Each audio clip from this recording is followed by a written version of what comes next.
show here in the United States, but also in many other countries, that there is increasing public demand for climate action because people are seeing the effects. And they're not seeing it just 2 generations down the line or way over in another continent. They're seeing it in their own front yard. But do they understand it? Because even last week, people weren't acknowledging, the extreme cold weathers. This is part of the radical climate change. They were foolishly saying global warming not happening because they don't understand the nuances of it.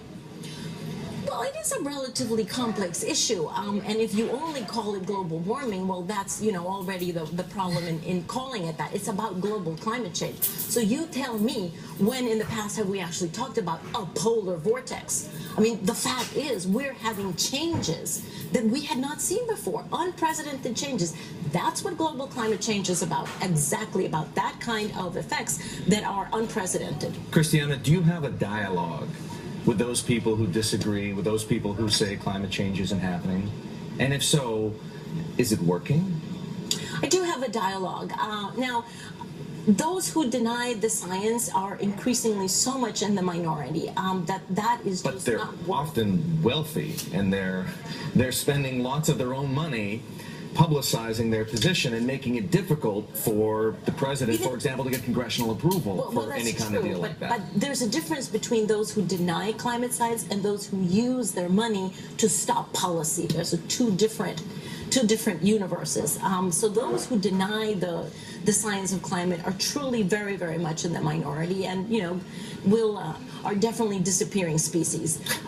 But those who use their funds to stop climate policy are really, I think, having honestly shooting themselves in the foot, because the advance of climate policy is inevitable. It is advancing slowly, but it is going to advance. It's going to shift the value of investments, and if they continue to invest in the technologies of old, of yesterday, they're not going to be the companies of tomorrow. So they're shooting themselves in the foot. If that continues to be the position of many members of the Republican Party, again, complicating any governmental efforts to try and sign on to a climate change deal, is there any way in your mind that the federal government might try to work around Congress? Is that a possibility? Is that something that you're looking towards? I think the important thing here is to reach out to the U.S. citizen who actually doesn't look at this as a very complex issue, but just says, what is my interest? So my favorite example is those out there who are espousedly Republicans who say, you know what, I don't really want any government interference. I don't even want any government delivering energy to me. I'm just going to put a solar panel on my roof because I want to generate my own electricity. Fantastic. That's what it's all about, okay? It's about getting energy independence, which doesn't necessarily have to involve the government. It's about exploiting your own resources and actually moving forward in an intelligent way that has nothing to do with politics. Is there a country, a government you could point to who you could say they are doing it right? Well, I probably have very bad news for you. Yes, China. China? Tell us China. more.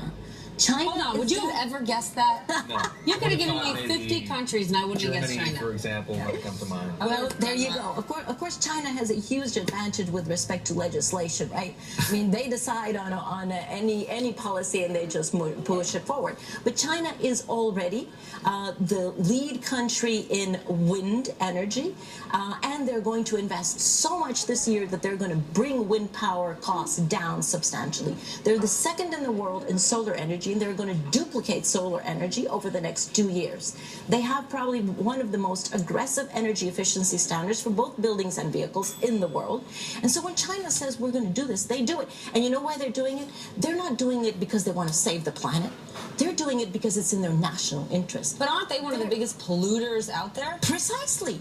And because they're burning so much coal, they have enormous amount of smog in their cities that is absolutely unacceptable to their citizens. And their citizens are saying, you've got to do something about this. They also understand, so they're doing it for national health reasons. They're also doing it because of competitive reasons, because they want to continue to be competitive in tomorrow's low carbon economy. And they know if they shift their investments, they will be competitive. So the big question for the United States is, does the U.S. want to be competitive, or do we want to export all of the renewable energy capacity over to China? It is a question that the United States has to answer.